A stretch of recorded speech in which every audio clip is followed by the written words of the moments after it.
Radio Claret América presenta Sediento de ti, la palabra, fuente de vida, con el sacerdote misionero claretiano Tony Díaz.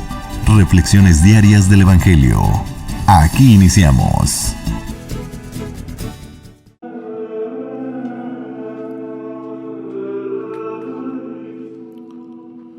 Bienvenidos, hermanos, a nuestras reflexiones bíblicas de las lecturas del día. Hoy es jueves de la tercera semana de Adviento. Jueves de la tercera semana de Adviento. La primera lectura de hoy viene del profeta Isaías, capítulo 54, versículos 1 al 10. Alégrate tú, la estéril que no dabas a luz. Rompe a cantar de júbilo, tú que no habías sentido los dolores de parto, porque la abandonada tendrá más hijos que la casada, dice el Señor.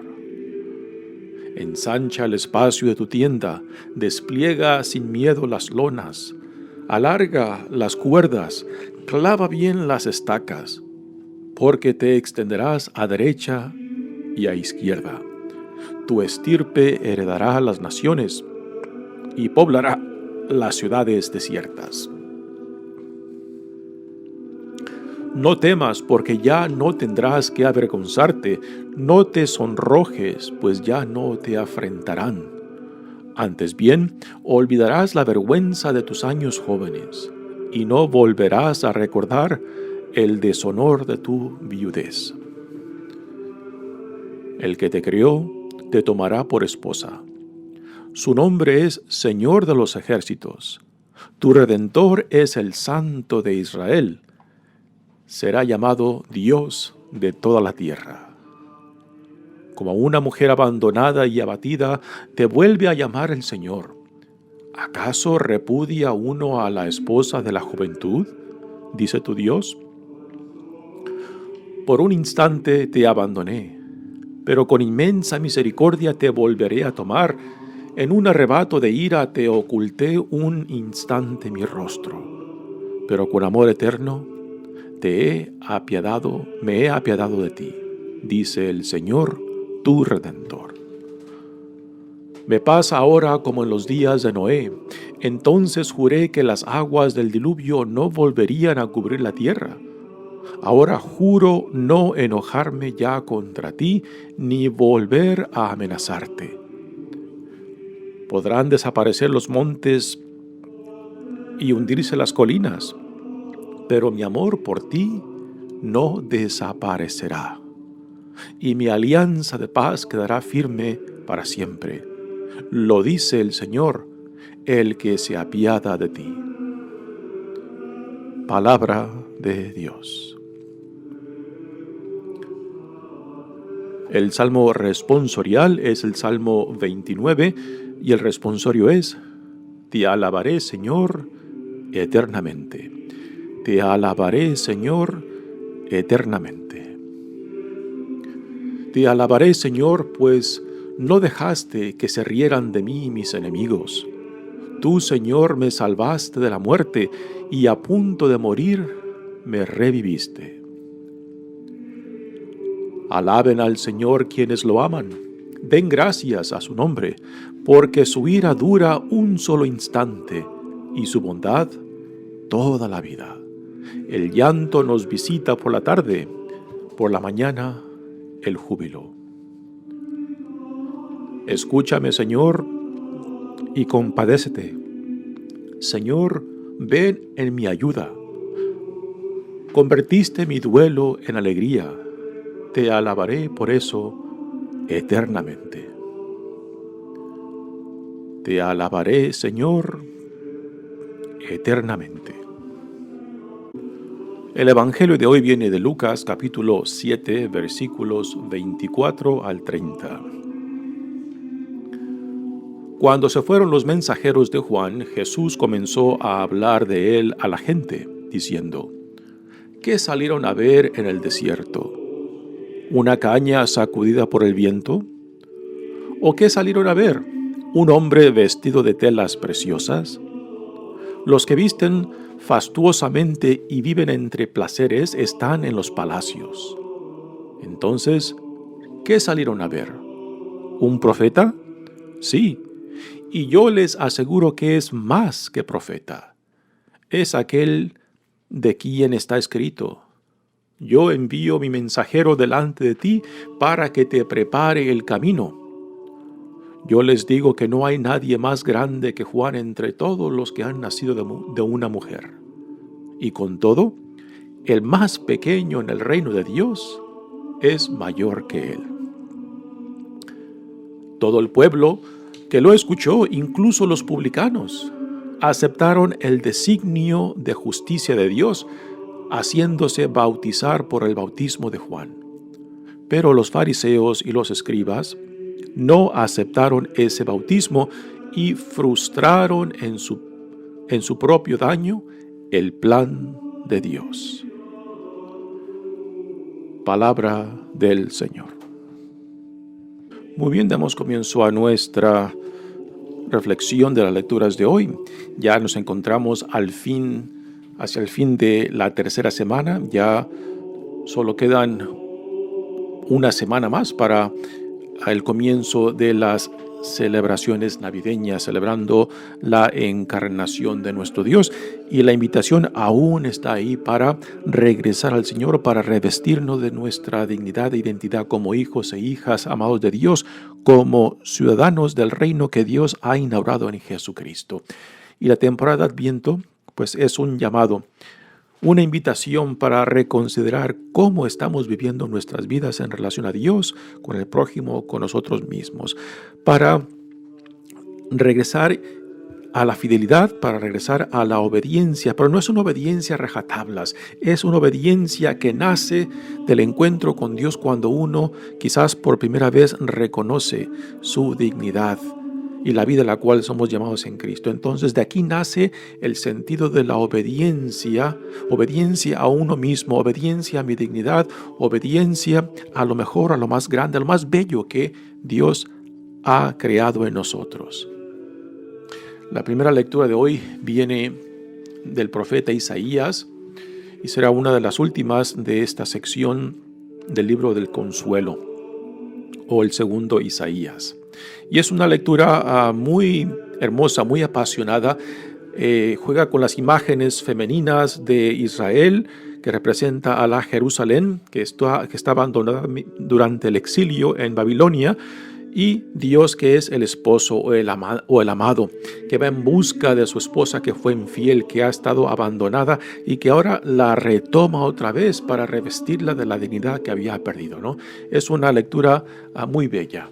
Dice: alégrate tú, la estéril, que no dabas a luz.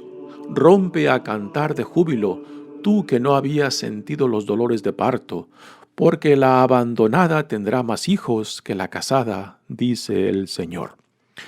Aquí el profeta Isaías utiliza la figura femenina para referirse a Israel en la figura de Jerusalén, la Jerusalén que ha quedado abandonada, que se siente abandonada porque sus hijos e hijas fueron exiliados a Babilonia y que ahora están por regresar.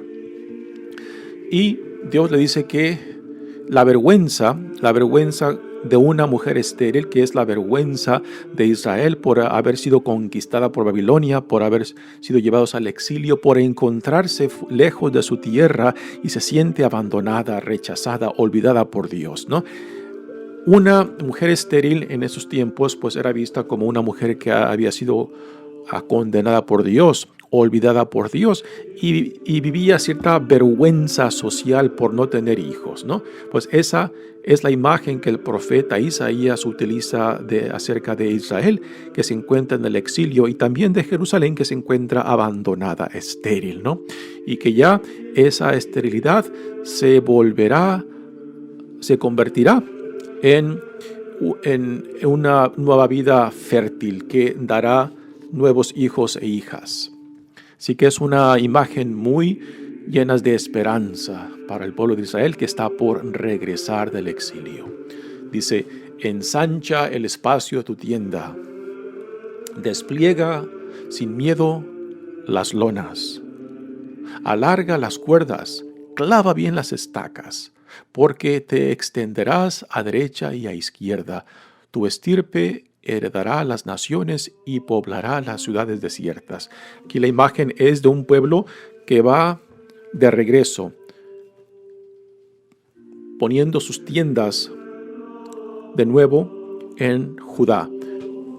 Y la imagen es de un pueblo que viaja como al estilo del pueblo de Israel después de que Dios los saca del exilio, de la esclavitud de Egipto, que estuvieron vagando casi por 40 años en el desierto. Así que una experiencia de un pueblo caminando, de un pueblo vagando hasta llegar a la tierra prometida, y el regreso del exilio de Babilonia por el profeta Isaías es visto como un segundo exilio. Así que también aquí la imagen de las tiendas de un pueblo que viene de regreso a repoblar a Judá y a Jerusalén en particular, y que va a plantar sus tiendas. Así la imagen de un pueblo caminando.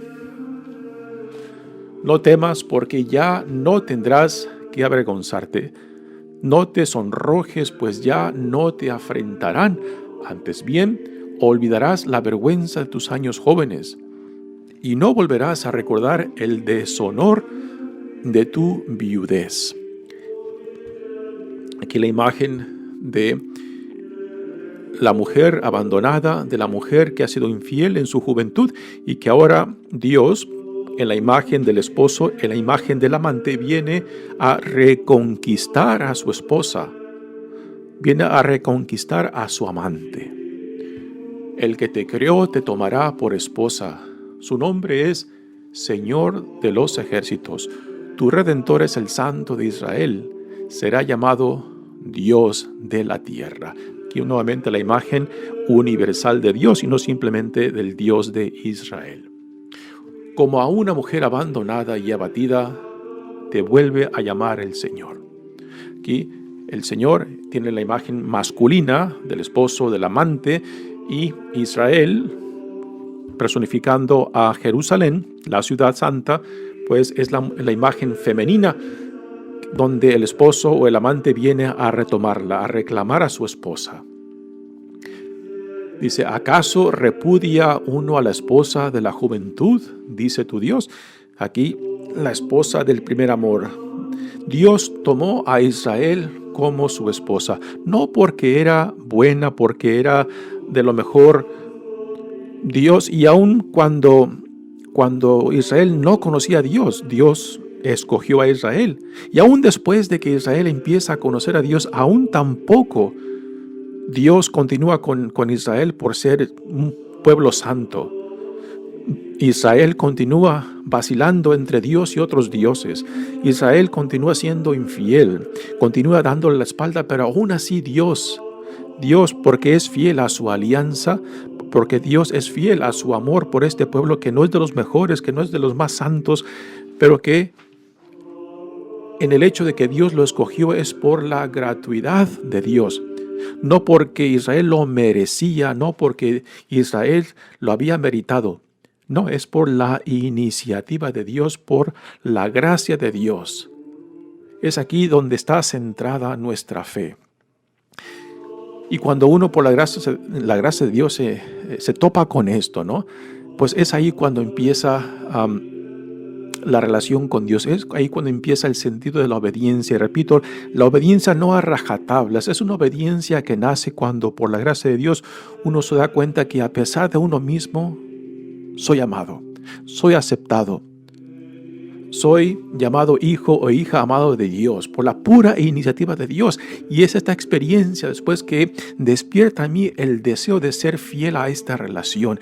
De aquí nace la obediencia, el sentido de compromiso, el sentido de entrega con el Señor, ¿no? Y cuando el profeta dice, ¿acaso repudia aún la esposa de la juventud? Dice Dios, aquí hace referencia de que Israel aún es joven, desde que Dios la sacó de la esclavitud de Egipto y pactó la alianza por medio de Moisés.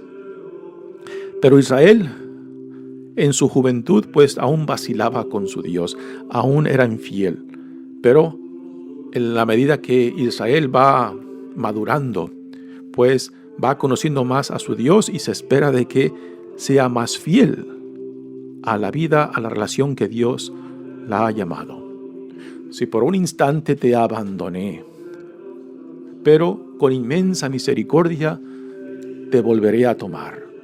En un arrebato de ira te oculté un instante mi rostro, pero con amor eterno me he apiadado de ti, dice el Señor tu Redentor. Son palabras que crean una imagen muy antropomórfica de Dios. A Dios lo hacemos un ser humano semejante a nosotros, pero no es porque Dios se enojó, sino es por la consecuencia de la infidelidad de Israel, a consecuencias del Israel ir tras otros dioses, que sus sufrimientos, que su exilio es explicado por el profeta Isaías. Ahora quizás uno dirá, bueno, pero ¿yo qué he hecho para merecer lo que estoy sufriendo? Y es una pregunta muy humana, es una pregunta muy racional, ¿no? Pero aquí también entra de que a veces por las decisiones, por las opciones, por los que otros hacen, muchas veces los inocentes también sufren. Se los llevan, como dicen, entre las patas, ¿no? Y tristemente, pues a consecuencias de los que tienen el poder, a consecuencia de los que deciden por otros, a consecuencias de la maldad y malicia o ignorancia de otros, pues muchas veces los inocentes también sufren, ¿no? Y es una posible explicación que se puede dar al sufrimiento de aquellos que sufren sin motivo o causa, ¿no?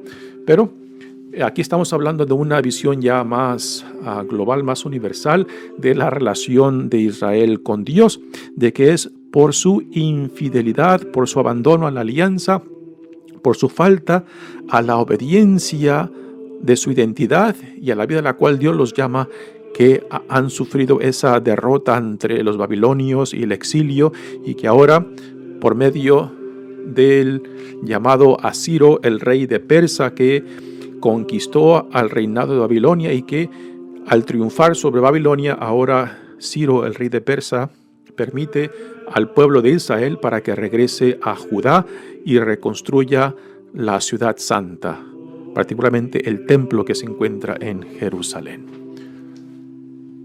Dice, me pasa ahora como en los días de Noé.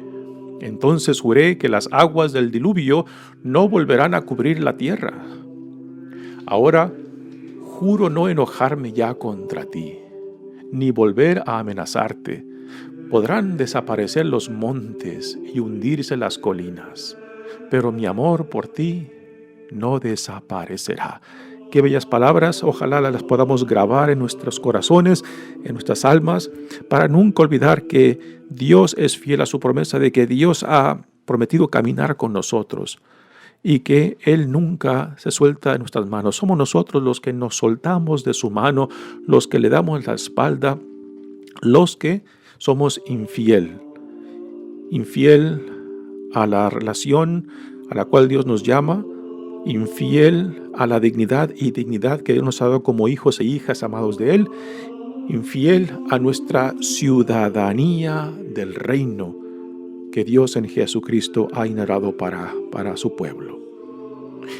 Palabras bellas, pero mi amor por ti no desaparecerá, y mi alianza de paz quedará firme para siempre, al estilo del arco iris que Dios dio como símbolo de que no más Dios destruirá con diluvios al mundo que Dios ha creado.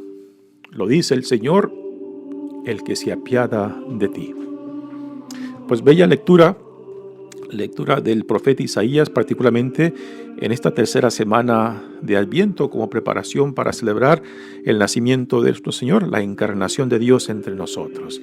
Que no porque somos lo mejor, no porque somos santos, no porque lo meritamos, Dios viene a nosotros, se hace uno con nosotros. Es por pura iniciativa de Dios, por puro amor de Dios, por sus hijos, sus hijas, que viene a rescatarnos, a salvarnos de nosotros mismos.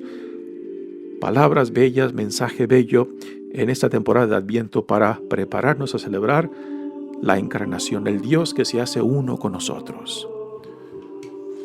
Pasamos ahora al Evangelio de hoy, que viene de Lucas, capítulo 7. Es una continuación del Evangelio de ayer.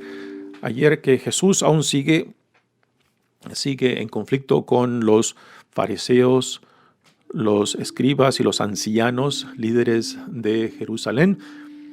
Y ahora Jesús continúa hablando de la persona de Juan. Ya en los últimos 2 días el tema de Juan ha salido en las lecturas. Y aquí nuevamente sale el tema de Juan, hablado por Jesús, en torno a quién es Juan, cuál es su lugar. Y que a pesar de ser un profeta, una persona clave en el puente entre el Antiguo y Nuevo Testamento, entre la tradición profética y entre Cristo, aún así los menores que son parte del reino son más grandes que Juan.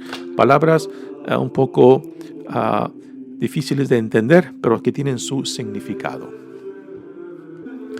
Dice el Evangelio: cuando se fueron los mensajeros de Juan, Jesús comenzó a hablar de él a la gente, diciendo, así que ya los mensajeros que Juan el Bautista había mandado para preguntarle a Jesús si él era el que tenía que venir o tienen que esperar a otros. Y Jesús les hace ver lo que él está llevando a cabo como confirmación del reino de Dios, la sanación de los ciegos, de los sordos, de los tullidos, la expulsión de demonios, y todo esto confirman y dan una respuesta afirmativa a la pregunta de los discípulos de Juan, que si Jesús es el Mesías, que si Jesús es el que tenía que venir. Y sin tener que decirlo explícitamente, Jesús les dice: ustedes han visto con sus propios ojos, ustedes han escuchado con sus propios oídos, ustedes han sido testigos de lo que Dios en mí y por medio de mí está llevando a cabo, y esto confirman la respuesta positiva a la pregunta que ustedes hacen. Así que Jesús ahora, después de que se marchan los discípulos de Juan, ahora a la gente en torno a él les pregunta: ¿qué salieron a ver en el desierto? ¿Una caña sacudida por el viento? ¿O qué salieron a ver? ¿Qué es esta imagen de una caña sacudida por el viento? Pues una caña sacudida por el viento es una caña que se mueve según la orientación del viento, ¿no? Y Juan el Bautista no era un tipo de caña sacudida por el viento que hablaba según lo que la gente quería escuchar, que hablaba según para hacer declaraciones para los que tenían interés propios o buscando favores personales. No. Juan proclamaba la verdad de Dios. Juan proclamaba sin buscar que nadie más le confirmara la verdad de sus palabras. Juan no era una caña sacudida por el viento, caprichosa o simplemente buscando evadir las consecuencias de su misión, de su palabra, de su profecía. Juan es un profeta de Dios que las canta claritas, sea a quien le quede el saco, ¿no? Así que Juan no es una caña movida por el viento, es la palabra de Dios que él viene a anunciar y a denunciar a aquellos que se cierran, a aquellos que están en contra, a aquellos que no quieren aceptar las pronunciaciones de Dios que viene a salvar a su pueblo, y que por tanto, pues al cerrarse al llamado de Dios, ellos promueven su propia ruina. Esta es una de las conclusiones que hacia el fin de este evangelio Jesús da. Dice: ¿un hombre vestido con telas preciosas es lo que fueron a ver? No. Los que visten fastuosamente y viven entre placeres están en los palacios. Juan, nos dice el evangelio, se vestía de piel rústica y iba cinchado con un cinto y comía de lo más poco. Vivía en el desierto y aunque la gente lo tenía por profeta, algunos pensaban que estaba loco, ¿no? Así que no vestía con telas preciosas, no se rodeaba de lujos, sino vivía en lo más simple y sencillo. Entonces, ¿qué salieron a ver? ¿Un profeta? Sí. Y yo les aseguro que es más que un profeta. Un profeta es alguien que es el portavoz de Dios. Un profeta es aquel que anuncia la buena nueva, la palabra de Dios, el mensaje de Dios, y denuncia a aquellos que están en contra de la voluntad de Dios. Un profeta es aquellos que hablan la verdad, no importa quién la rechace o quién la acepte, sino que la verdad tiene que ser proclamada y se atiende a las consecuencias. Juan pagó con su propia vida, como también lo pagará Jesús con su propia vida, el proclamar el reino de Dios, el proclamar la verdad de Dios. Pero Jesús dice que Juan es más que un profeta. ¿Y a qué hace referencia esto? Es que, dice, es aquel de quien está escrito: yo envío mi mensajero delante de mí para que te prepare el camino. Yo les digo que no hay nadie más grande que Juan entre todos los que han nacido de mujer, y con todo el más pequeño en el reino de Dios es mayor que él. Así que estas palabras de Jesús, citando al profeta Isaías, hace referencia de que Juan, aparte de ser un profeta, también es el puente entre el Antiguo y el Nuevo Testamento. Es el puente de la tradición profética y Jesucristo, quien prepara el camino, quien anunciará, quien apuntará, quien identificará. Aquí está el que tenía que venir, y después de cumplir su misión de identificar a Jesús, entonces Juan se hace a un lado. Él disminuye para que Jesús aumente, para que Jesús crezca. Juan entiende claramente cuál es su misión, de apuntar, de identificar y decir, aquí está, y después de no ser un obstáculo. Esto lo vemos más claramente en el Evangelio de Juan. Pero aún así dice Jesús, el más pequeño en el reino de Dios es mayor que él. ¿A qué hace referencia esto? De que Juan, aún siendo profeta, aún siendo el puente, aún siendo el que prepara el camino para Jesús como el Mesías, como el que tenía que venir, pues no alcanzó a ver los inicios del reino. Sin embargo, el más pequeño dentro del reino, pues es más grande que Juan, porque aún ese pequeño en el reino de Dios ya puede apreciar, puede gozar, puede regocijarse en lo que Dios está llevando a cabo en Cristo y por medio de Cristo, ¿no? Así que esto de ser más grande que Él hace referencia al gozo, a la alegría de ser parte de esta nueva realidad que Dios está inaugurando en Jesucristo, el reino. Y continúa, dice, todo el pueblo que lo escuchó, incluso los publicanos, aceptaron el designio de justicia de Dios y haciéndose bautizar por el bautismo de Juan. Así que los publicanos, recordamos que los publicanos son los recaudadores de impuestos que eran vistos por la comunidad judía como traidores, porque recolectaban los impuestos para que el pueblo judío le pagaba a Roma, y por encima ellos se cobraban su sueldo, y muchos de ellos pues eran ricos porque se aprovechaban de su posición para enriquecerse. Así que los publicanos eran odiados. Sin embargo, Jesús se dejó rodear de ellos porque eran los que también necesitaban la redención, la reconciliación y la salvación. Y que por tanto, ellos, los publicanos, los pecadores, son los que más necesitados de la gracia de Dios estaban. Es el enfermo quien necesita del doctor, dice el Evangelio.